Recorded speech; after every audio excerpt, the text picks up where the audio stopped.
Hola, hola mis amigos de asesores especializados. Para los que no me conocen, mi nombre es Maite Milena. En el día de hoy vamos a hablar sobre un tema que a muchos en el diario vivir nos genera inquietud, como es la contribución de la seguridad social de un trabajador independiente. Para esto debemos primero definir qué se considera como un trabajador independiente. De ahí, si no reúno estas condiciones, no soy un trabajador independiente. En primera medida encontramos que realiza una actividad económica por su cuenta. Tiene un contrato diferente al de prestación de servicios, es decir, contratos de obras civiles, suministros, insumos, arrendamientos, entre otros. Ahora, desarrolla también actividades que generan utilidades, dividendos, rendimientos financieros, entre otros. También genera ingresos por prestación de servicios personales con profesiones independientes, o sea, relacionadas con funciones de la empresa. Ahora bien, ¿qué caracteriza ser omiso o inexacto con los ingresos cuando eres independiente siendo empleado? Entonces, generas ingresos iguales o superiores a un salario mínimo legal mensual vigente por actividades diferentes a la relación laboral. Adicional a esto, también está afiliado a un sistema general de seguridad social en calidad de cotizante por mi empleador, que aporta una seguridad social.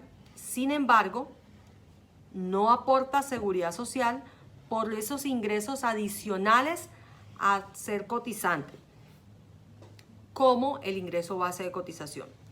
Además de esto, el cálculo debe incluir la totalidad de ingresos percibidos como independiente. Esto para las personas que son independientes, pero a su vez también son empleados. Entonces, aquí encontramos que el cálculo debe incluir, reportando mensualmente al operador de planilla integrada, la liquidación de aportes y pila, la base de cotización que voy a utilizar de acuerdo al cálculo de IBC. También debo tener en cuenta que debo calcular mi ingreso. Ahora, ¿cómo calculo mi ingreso? Para eso tenemos tres circunstancias. Identificar el tipo de actividades que realizo como independiente. Esto de acuerdo al artículo 135 de la Ley 1753 del 2015.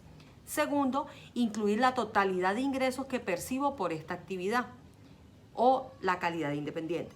En tercer medida, encontramos que debemos indicar los gastos y costos que estén asociados a ese ingreso percibido por actividades económicas como independiente. De ahí, no debo incluir esos gastos que tengo como asalariado para determinar la base de cotización como independiente. Ahora bien, el valor de ingreso base de cotización, que le llamaremos IBC, no puede ser inferior al salario mínimo, o sea, no puede estar por debajo del salario mínimo legal vigente del año 2020, ni superior a 25 salarios mínimos. Cuando superamos el techo, que le llamamos algunos, cotizamos por 25 salarios mínimos. Ahora bien, veamos un ejemplo. Los aportes al sistema de seguridad social que se deben realizar en la planilla deben estar integrados en esta pila. Generalmente se hace por una plataforma del www. Encontramos en Colombia mi planilla, aportes seguros, aportes en línea, pago simple. Dentro de ellas encontramos que la tarifa de salud, el IBC, debe ser multiplicado por el 12.5, mientras que el aporte de pensión debe ser liquidado el IBC por el 16%. No está obligado a aportar pensión si reúne las siguientes calidades. Soy extranjero, no residente en Colombia y aporto pensión en otro país de origen. 2. Me encuentro en trámite de reconocimiento pensional. 3. Soy mujer y tengo 50 años o más, y en el caso de hombre tengo 55 o más. Estoy afiliado a una administradora de pensiones AFP. Tercero, recibí una devolución de saldos o indemnización sustitutiva por medio de la AFP. O soy pensionado por vejez o invalidez. En tercera medida encontramos que los riesgos laborales o el IBC se multiplica por la tasa de riesgos laborales. Entonces, ¿Cuáles son las tarifas que en Colombia se manejan para manejar la clase de riesgo profesional que aplica de acuerdo a las actividades económicas? Entonces veremos que tenemos 5 clases. La clase 1 tenemos los financieros, trabajos de oficina, administrativos, centros educativos y restaurantes tienen una tarifa del 0.52%. En la clase 2 encontramos algunos procesos manufactureros como la fábrica de tapetes, tejidos, confecciones y flores artificiales, almacén por departamentos y algunas labores agrícolas. Esta tarifa será del 1.044%. En la clase 3 encontramos algunos procesos manufactureros como fabricación de aguas, alcoholes y artículos de cuero. En este encontramos una tarifa del 2.436%. En la clase 4, algunos procesos manufactureros como fábrica de aceites, vidrios, procesos de galvanización, transportes y servicios de vigilancia privada. En ellos encontramos una tarifa de 4.35. Ahora bien, en la clase 5 encontramos arenas, manejo de asbesto, bombeos, manejo de explosivos, construcción y explotación petrolera. En él encontramos una tarifa del 6.96%. Ahora bien, veamos el ejemplo de acuerdo a la clase de riesgo. ¿Cuál debería ser la base de cotización correcta? ¿Cómo debo aportar al Sistema General de Seguridad Social?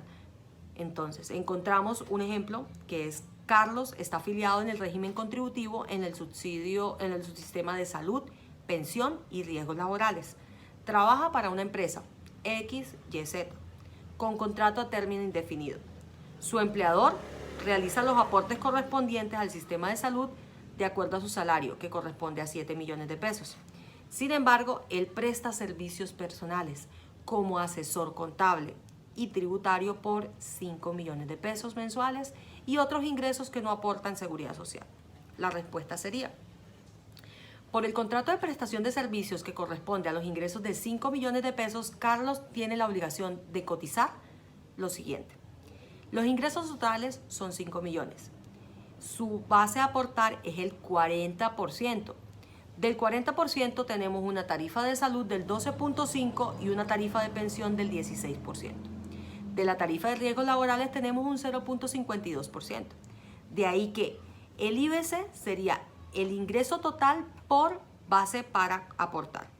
Tenemos 5 millones por el 40%, encontramos que son 2 millones de pesos.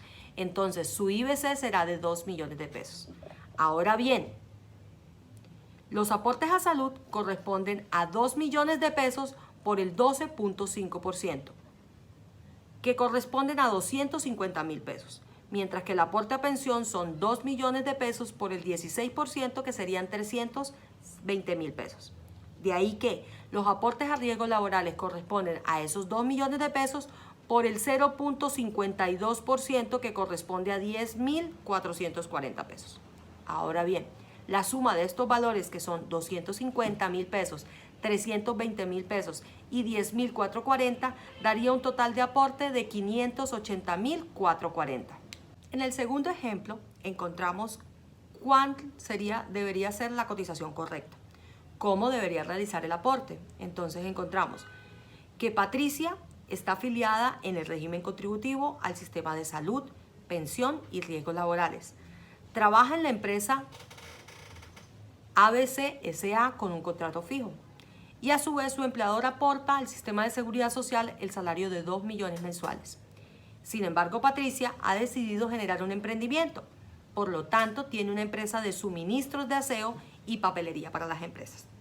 Actividad que mensualmente genera por un valor de 7,500,000 mensual.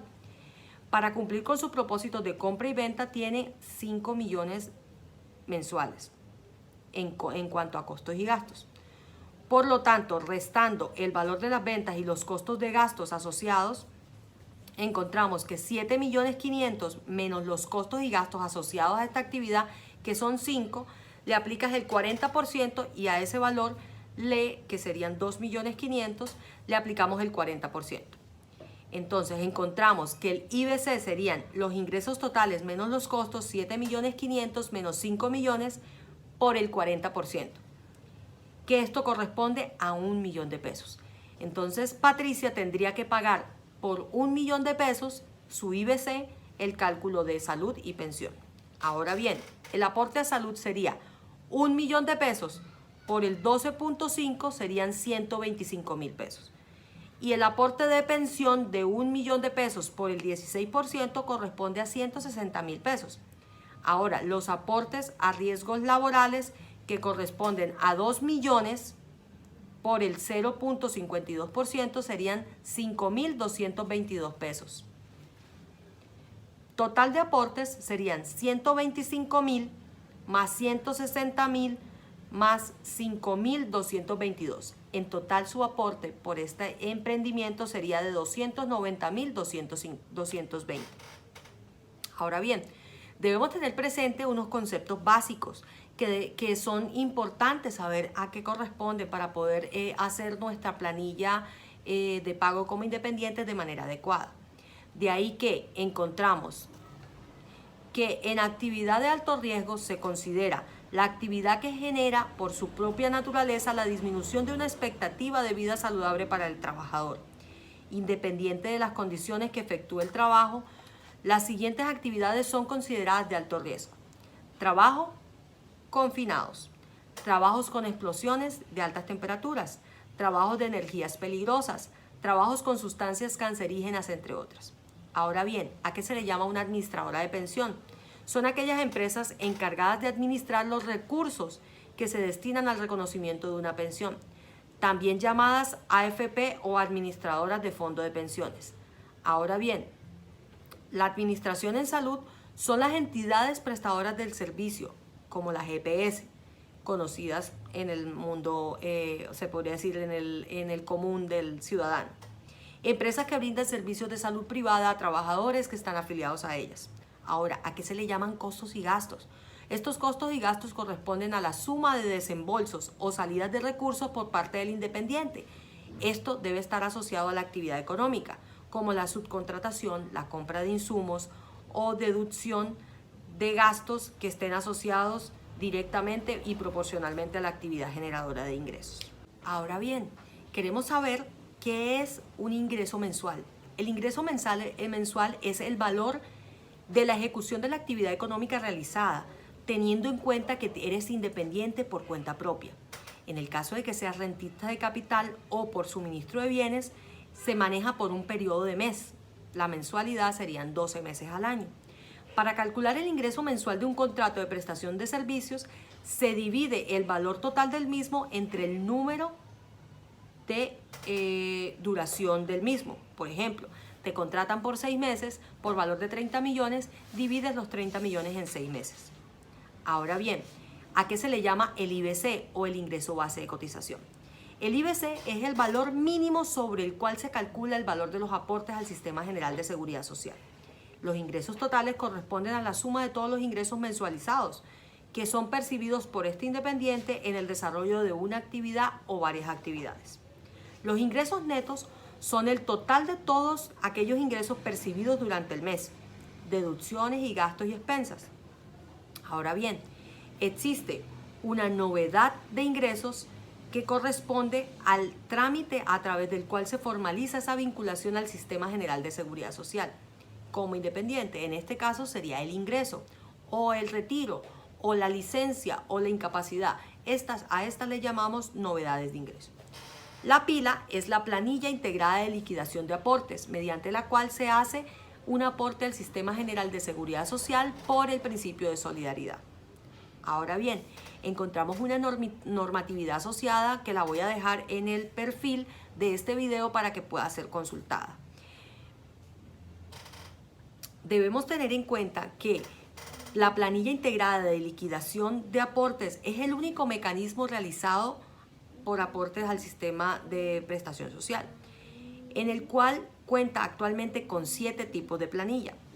La planilla tipo I es la planilla integrada que corresponde al pago individual. La planilla tipo Y corresponde a las agremiaciones o asociaciones autorizadas a afiliación colectiva de independientes. Los residentes en el exterior que no están obligados a cotizar al sistema de salud y pensión deben tener un certificado de no objeción de permanencia en el exterior y un certificado de residencia en el exterior. ¿Cuáles son los beneficios de aportar a este sistema de seguridad social? Soy empleador y aporto mis ingresos de manera independiente y de acuerdo a mi realidad económica o IBC. Debemos tener en cuenta que en caso de no cumplir, podemos solicitar la devolución del dinero en el tema de pensión. Ahora, debemos recordar que la importancia de cotizar de manera adecuada es porque en caso de invalidez podré recibir una pensión cuando haya cotizado las 50 semanas en los últimos 3 meses inmediatamente anteriores a la fecha de la invalidez. El valor de la mesada pensional deberá ser el monto aportado durante los últimos 3 años. Ahora, en caso de fallecimiento, los beneficiarios de mi grupo familiar podrán obtener una pensión de sobrevivencia siempre y cuando hayan cotizado por lo menos las 50 semanas antes de los 3 años anteriores a mi fallecimiento. El valor de esta mesada pensional deberá del monto aportado durante los últimos 3 meses. Si alguno de mis hijos se encuentra en una situación de discapacidad, tendré derecho a una pensión especial de vejez a cualquier edad, siempre y cuando haya sido cotizado con el mínimo exigido por la ley en el régimen de prima media. El valor de esta mesada dependerá del monto aportado durante los 3 años. En caso de licencia de maternidad o de paternidad, tengo derecho a recibir un subsidio de dinero, el cual será proporcional al monto que haya venido aportando en el Sistema General de Seguridad Social, en los artículos 79 y 80 del decreto 2353 del 2015. En caso de incapacidad, de enfermedad, tengo derecho a recibir el subsidio en dinero, el cual será proporcional al monto que haya sido venido aportado en el Sistema General de Seguridad Social. Sin costo adicional a la familia, también podemos tener en cuenta que la esposa, compañera, si depende económicamente del compañero, del cotizante, los hijos que dependan económicamente del cotizante, los padres que dependan económicamente del cotizante si soy soltero y no tengo hijos, y si soy casado, mis padres o familiares en tercer grado de consanguinidad que dependen económicamente podrán pagar este sistema adicional. Cuando se interrumpen mis aportes por finalización, pérdida de capacidad de pago, mi núcleo familiar puede acceder durante los 30 días posteriores a que estuve afiliado a una empresa hasta durante los 12 meses anteriores. 30 días más en donde nos podamos recibir el servicio de salud sin restricción alguna. Durante los 3 meses siguientes si estuve afiliado por más de 5 años. Es importante tener en cuenta que el Sistema General de Seguridad Social es la base para la cotización en el término de solidaridad del régimen contributivo y régimen subsidiado. Tus aportes son la suma de muchos aportes más que pueden tener el sistema de manera sostenible. Recuerda vincularte a mi canal Asesores Especializados. Tendremos más videos para ti. Dale suscribir. Si te gusta mi video, dale una manito de me gusta y comparte. Recuerda que el poder del conocimiento está en tus manos. Bendiciones, que estés bien.